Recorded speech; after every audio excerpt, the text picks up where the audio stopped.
Welcome, brave souls, to Morbid Mystique, where the darkest corners of the human psyche come to life. I'm your guide through the shadows, and tonight we descend into a chilling confession that will haunt your dreams. Picture a lonely diner on a desolate road, its neon sign flickering in the rain. What lies beneath its greasy counters and smiling owner is a secret so vile it defies humanity itself. Buckle up, mystics, for a tale of guilt, gore, and grim discovery. Let's step into the nightmare. There's something I need you to understand. I fully realize by the end of this story how I'm going to be perceived and judged, and I accept that. I did what I did and played my part in the evil that went on in that place, and I'll pay for it. I've made many mistakes, and I was a young man, only 21. I've changed, but I know that's no excuse. I just need you to understand that I am sorry. I've stared at my laptop screen for over an hour now, looking up every so often to see the lights reflect off the puddles outside in the parking lot, rippling from the raindrops that once poured heavily, but now only sprinkled down. I've needed to get this out for a while now, and I'm hoping after getting this off my chest, I can finally forgive myself. My story starts when I was 21 and made a huge mistake. As I took the last drag off my cigarette, I flicked it out into the street. The bar I was at was closing soon, so I knew I needed to find a girl to go home with, or I'd be sleeping in my car again. Drunk and discombobulated, I stumbled over to the first good-looking woman and made my offer of a good night to her. Her boyfriend then coming into view and met my eye with a powerful fist.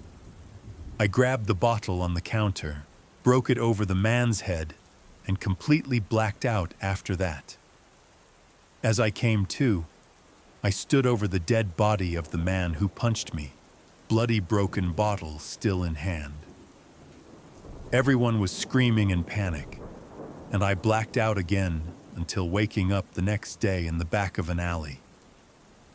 I had to leave town, and did so quickly. I got about 100 miles west when my car broke down in front of a shabby little diner. The place was decently busy, and I ended up getting a job offer as a cook from our waitress, as they needed help during the night shift, being a 24/7 diner. My first night was that very same night, and I came in a little early to try their burger, which tasted strange, can you guess why?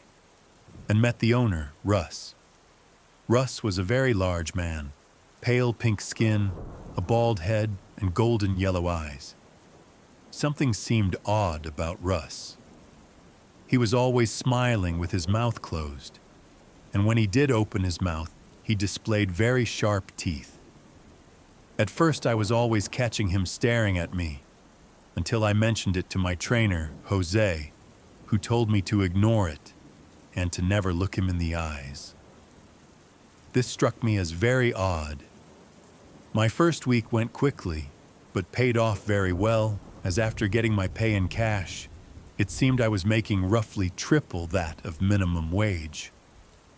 I was able to quickly rent a small trailer a few miles from the diner, and I was also able to fix my car. On top of all of that, it didn't seem like the law was looking for me for the murder I had committed either.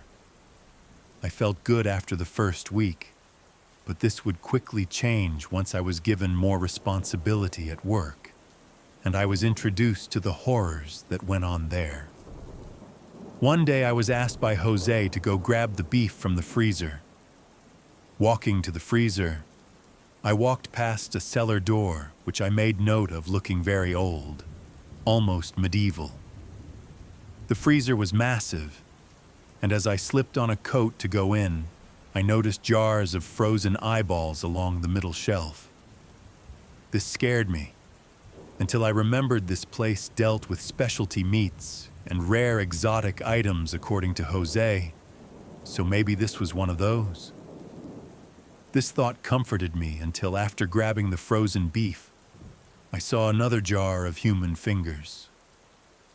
Rushing out of there, I was petrified at what I'd just seen. Jose, however, was not surprised in the slightest after telling him this news under my breath. It seemed as though Jose thought nothing of it, but he then quickly asked if I hadn't gotten the talk yet. Very apologetic. He swore no one ever worked a second week without Russ having the talk with them. He promised to fill me in.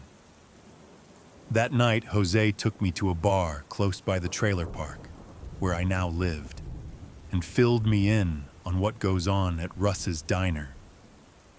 Jose told me that at Russ's, they served human meat. I didn't believe Jose at first, but he went on to elaborate that it wasn't just any human meat. Russ had a farm where he would raise them like cattle for all kinds of purposes. From milks and cheeses to meats and skins, everything was utilized. Jose then apologized to me and stood up from the table. In came Russ, smiling and staring as he made his way to our table, finally taking a seat as Jose walked out of the bar.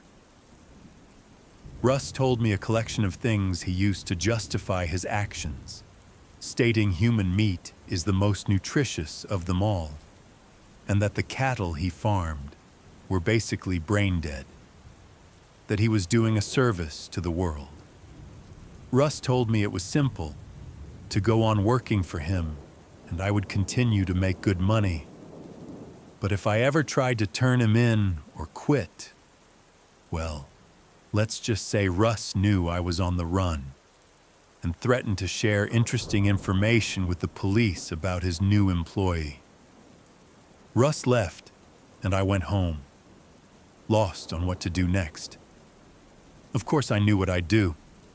I'd go back to work as I couldn't afford not to. The next day, Russ had moved me from cook to something else. I was now working with processing, which meant I would help produce the foods the chefs would use to cook. My new trainer, Bill, took me over to the cellar door, and inside we climbed down a large channel until finally hitting ground. As we traversed a large dirt tunnel system, the first room we entered was labeled nursery. Inside, Bill showed me nurses tending to newborn babies, where he filled me in that some would be shipped off to processing to make veal, while others would be raised into maturity for slaughter. I almost puked all over the back of Bill's head at the very thought of human veal. The next room he took me to was labeled dairy.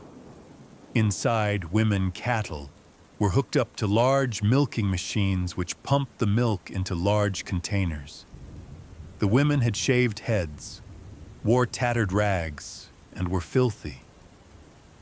As one tried to yell out to me, it was clear that her tongue had been removed. Other cattle were being forced to churn butter and process cheese. The image of the woman's face burned into my memory. So desperate, and all I could do was follow Bill, who brought me in front of the next room labeled cattle. Inside were hundreds of caged humans, all like the woman, filthy and tattered clothing, if any.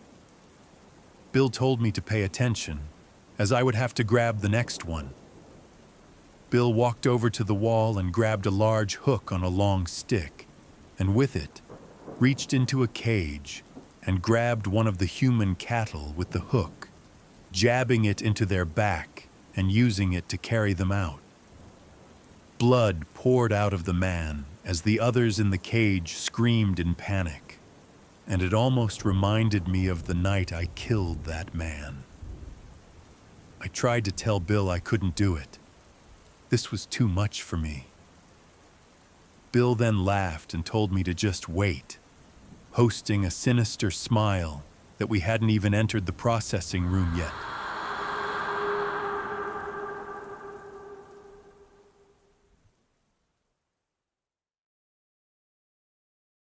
And with that, mystics, we leave the horrors of Russ's Diner behind, or do they linger in your mind? Thank you for joining me on this twisted journey into the abyss. If this tale chilled your bones, hit that like button, share it with your fellow thrill seekers, and subscribe to Morbid Mystique for more stories that crawl under your skin. Drop a comment below. Would you have stayed or run from that diner? Until next time, keep one eye open. You never know what's hiding in the shadows.